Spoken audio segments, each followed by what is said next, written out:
Assalamualaikum warahmatullahi wabarakatuh. Nama saya Zakia binti Jamaluddin dari Politeknik Sultan Haji Ahmad Shah Kuantan.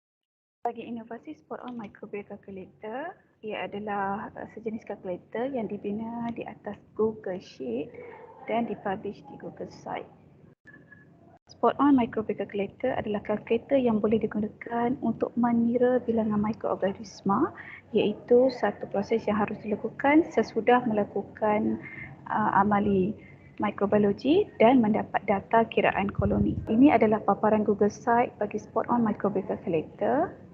Di sini terdapat langkah-langkah iaitu 5 langkah bagi pengiraan bilangan mikroorganisma sama ada secara manual ataupun dengan menggunakan kalkulator. Ini adalah paparan Google Sheet bagi kalkulator Spot On Microbit Calculator. Bagi pelajar Jabatan Teknologi Makanan yang mengambil kursus mikrobiologi, terdapat 6 asas formula yang digunakan untuk mengira bilangan mikroorganisma di dalam sesuatu sampel. Jadi di dalam Google Sheet ini telah disertakan sekali formula bagi setiap satunya dan catatan tentang formula tersebut.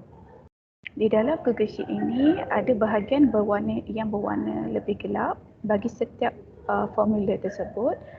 Jadi para pengguna boleh hanya perlu mengemaskini bahagian yang berwarna lebih gelap tersebut sahaja.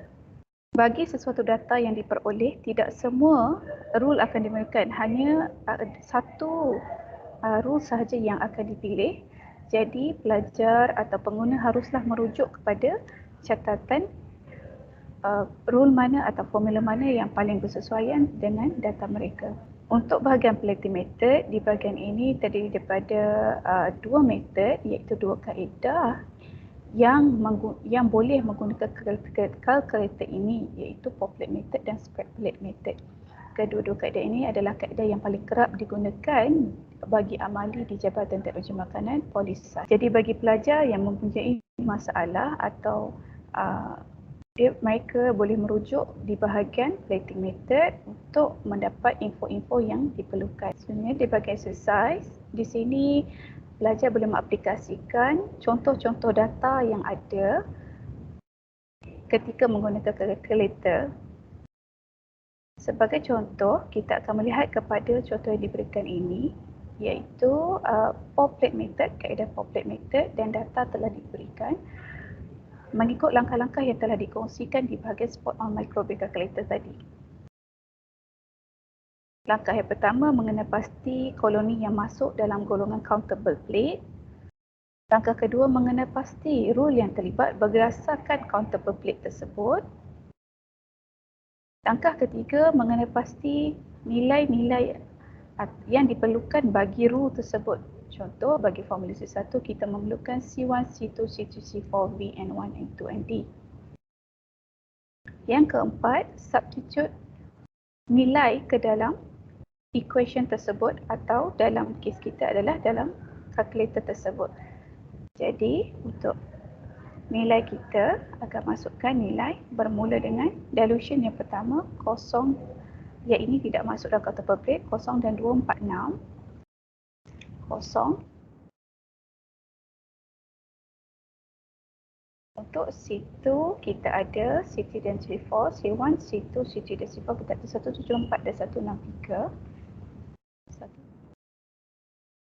166. Nilai V, bagi kaedah populate, V-nya adalah 1 ml. Masukkan nilai N1, bilangan plate yang masuk bagi C1. Bagi N1, hanya satu plate sahaja masuk dalam countable colony. Manakala bagi nilai N2, hanya 2 masuk dalam bilangan koloni. Dilution, kita akan pilih dilution yang terlibat iaitu bagi ini dilutionnya adalah dilution yang kedua, 10 negatif 2 jadi bermaksud 0.01. Dilution yang pertama, kedua, 3, 4, 5 dan 6 jadi kita akan pilih dilution yang kedua dan automatically kita akan dapat nilai 48583.33 bagi nilai N, tapi masih belum lengkap Jadi ia harus di dalam bentuk simplest form yang mana pelajar selalu mempunyai masalah di bahagian ini. Jadi dengan menggunakan support on microbial calculator, pelajar akan terus boleh dapat nilai simplest formnya iaitu 4.86 darab 10 kuasa 4.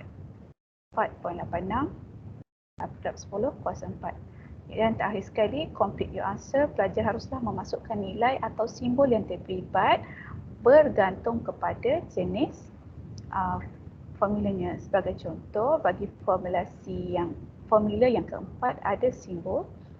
Begitu juga bagi rule yang kelima dan rule yang keenam.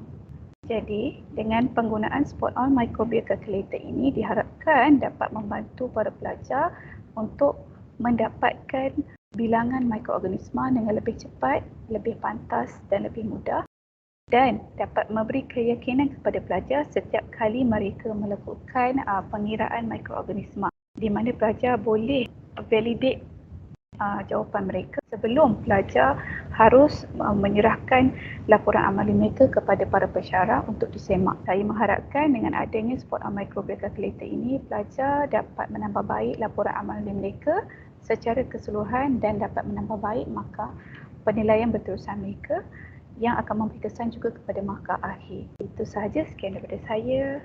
Assalamualaikum.